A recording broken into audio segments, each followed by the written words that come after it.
നമസ്കാരം. Raf talk ഫുട്ബോളിലേക്ക് അവർക്കും സ്വാഗതം. ഫിഫ വേൾഡ് കപ്പൊക്കെ കഴിഞ്ഞ സ്ഥിതിക്ക് അടുത്ത ബാലൻഡിയോർ ആർക്ക് കിട്ടുമെന്നുള്ളൊരു ചർച്ച നല്ല രൂപത്തിൽ പുരോഗമിക്കുന്നുണ്ട്. കാരണം ബാലൻഡിയോറിന് പരിഗണിക്കേണ്ട മത്സരങ്ങളെല്ലാം കഴിഞ്ഞു. അതായത് 2025 ഓഗസ്റ്റ് 1 മുതൽ 2026 ജൂലൈ 31 വരെയുള്ള സമയങ്ങളിലെ കളികളാണ് ഈ വേൾഡ് കപ്പിന് ശേഷം ഉള്ള ഈ സമയം വരെയുള്ള കളികളാണ് ബാലൻഡിയോറിന് പരിഗണിക്കുന്നത്. അപ്പം നിലവിൽ ബാലൻഡിയോർ പവർ റാങ്കിങ്ങിൽ മുന്നിൽ ആരാണ്?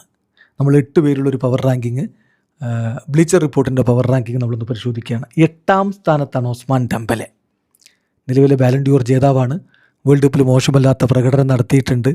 അതുപോലെ തന്നെ യുവേഫ ചാമ്പ്യൻസ് ലീഗിൽ മുത്തമിട്ടിട്ടുണ്ട്. നല്ല സാധ്യതയുണ്ട്. പക്ഷേ അദ്ദേഹത്തെ 8ാം സ്ഥാനത്ത് വെക്കുന്നു. 7ാം സ്ഥാനത്ത് ജൂഡ് ബെല്ലിംഗാം. സൂപ്പർ പ്രകടനമാണ് വേൾഡ് കപ്പിൽ താരം നടത്തിയിട്ടുള്ള നേരത്തിൽ തർക്കമേ വേണ്ട. ഇംഗ്ലണ്ടിനെ മുന്നോട്ട് കൊണ്ടുപോകുന്നതിൽ അദ്ദേഹം നല്ല രൂപത്തിൽ കളിച്ചിട്ടുണ്ട്. മോശമല്ലാത്ത പ്രകടനം റയലിലും കാഴ്ചവെച്ചിട്ടുണ്ട്. അദ്ദേഹം 7ാം സ്ഥാനത്ത് വരുമ്പോൾ മൈക്കൽ ഒലീസയാണ് 6ാം സ്ഥാനത്ത് വരുന്നത്.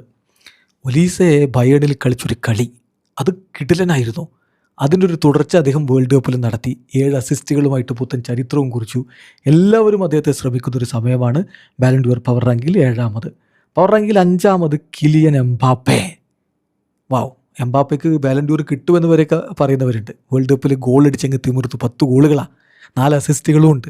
അതുപോലെ തന്നെ ഗോൾഡൻ ബൂട്ട് അദ്ദേഹം വേൾഡ് കപ്പിൽ സ്വന്തമാക്കി. ലാലീഗയിൽ ഗോൾഡൻ ബൂട്ട് സ്വന്തമാക്കി. അകരെ മിന്നും പ്രകടനം. ചാമ്പ്യൻസ് ലീഗിലെ ഗോൾഡൻ ബൂട്ട് അദ്ദേഹത്തിനായിരുന്നു. പക്ഷേ ക്ലബ്ബിൽ കിരീടങ്ങളൊന്നുമില്ല.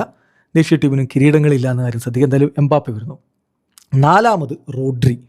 വേൾഡ് കപ്പിലെ മികച്ച താരത്തിനുള്ള പുരസ്കാരം നേടിയ താരമാണ്.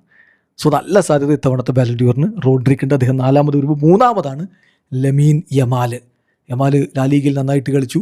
അവിടെ കിരീടങ്ങളൊക്കെ ചൂടി. വേൾഡ് കപ്പിൽ കിരീടം ചൂടി. മോശമല്ലാത്ത പ്രകടനം നടത്തി. യമാൽ 3ാമത്. 2ാമത് ലിയോ മെസ്സി. അപ്പോൾ ഇതൊരു ചരിത്ര സംഭവമാണെന്ന് പറയേണ്ടി വരും.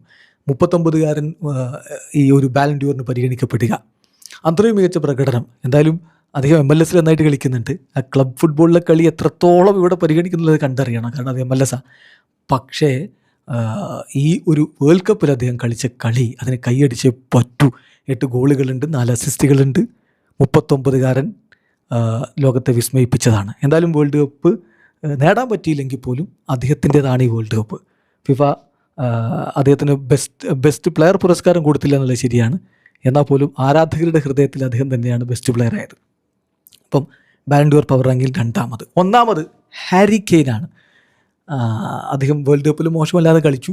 പക്ഷേ ബയേൺ മ്യൂണിക്കിൽ ഗോളടിച്ചങ്ങ് കൂട്ടി. യൂറോപ്യൻ ഗോൾഡൻ ബൂട്ടൊക്കെ സ്വന്തമാക്കി നിൽക്കുകയാണ്. അദ്ദേഹത്തിന് ബാലൻഡിയോറിൽ ഏറ്റവും അധികം സാധ്യത ഏതാണിപ്പോൾ ബ്ലിച്ചർ റിപ്പോർട്ട് പറയുന്നത്. ആ പവർ റാങ്കിൽ നോക്കുകയാണെങ്കിൽ 1 Harry Kane, 2 Lionel Messi, 3 Lamine Yamal, 4 Rodri, 5 Kylian Mbappe, 6 Michael Olise, 7 Jude Bellingham, 8 Osman Dembele. നിങ്ങൾക്ക് വ്യത്യസ്ത അഭിപ്രായങ്ങളുണ്ടാവും. കമൻറ്റ് ബോക്സ് രേഖപ്പെടുത്തി. വീഡിയോസ് അനുഭവിക്കുന്നു. ഫുട്ബോൾ ലോകത്തെ കൂടുതൽ വിശേഷങ്ങളുമായി റാഫ് ടോക്സ് എടുത്താം.